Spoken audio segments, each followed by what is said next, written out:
Une double signature, symbole de franchissement d'une très grande étape. Vendredi après-midi, le préfet de la Moselle a accordé à Holosolis l'autorisation environnementale et le maire de Humbar a délivré le permis de construire. Tous les voyants sont au vert pour que l'Europole 2 accueille la Gigafactory de fabrication de cellules et panneaux photovoltaïques. Annoncé pour la première fois lors du sommet de Choose France le 15 mai 2023, le projet a avancé en un temps record. Cette double signature scelle la fin d'un long processus d'études, de concertation publique et de montage de dossiers.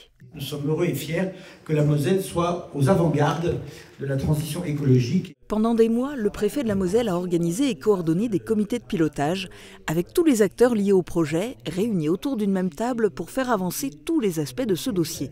Le rôle du représentant de l'État, la coopération avec la région Grand Est et l'implication de la communauté d'agglomération Sarreguemines-Confluence ont été déterminants pour faire aboutir le processus en seulement 7 mois.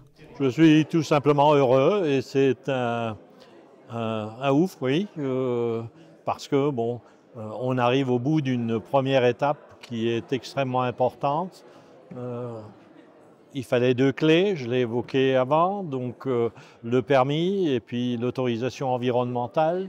Ce sont 2 dossiers lourds qui demandent du temps en matière d'instruction. Il y a énormément de complexité, plus encore au niveau de l'étude environnementale que du permis de construire. Le site sera classé Céveso seuil haut, les autorisations sont là, mais le premier coup de pelleteuse ne sera pas pour demain. Ça va être l'équivalent de 18 terrains de foot.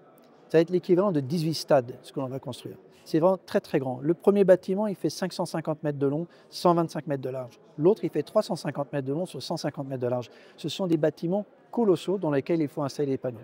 Et même si on construit les panneaux, il faut ensuite les faire certifier. Et ces délais de certification également sont longs. Et c'est la loi.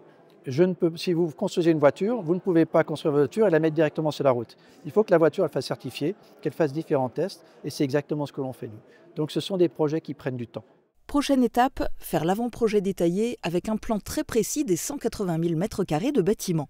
Une étude détaillée qui permettra ensuite de créer les appels d'offres pour la construction de l'usine qui devrait commencer en 2026, en même temps que les grandes campagnes de recrutement avec une montée en puissance progressive, à terme 2000 emplois. Les premiers panneaux solaires produits à Humbar sont espérés dès le début de l'année 2027. Mais la vraie problématique pour que le projet se concrétise, c'est le bouclage financier, 850 millions d'euros. Aujourd'hui, nous sommes en pleine levée de fonds de série A. Cette levée de fonds de série A sert à financer toutes les études dont je vous ai parlé qui vont être nécessaires pour le 2025. Et aujourd'hui, nous sommes très très bien engagés par rapport à ça avec des investisseurs aussi bien français qu'internationaux.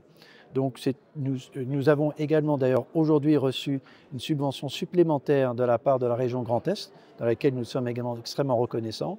Et on continue à avancer avec toutes les banques et tous les financiers. Donc la levée de fonds est en bonne direction. Pour lancer les travaux, il faudra un minimum de 200 millions d'euros. Oui.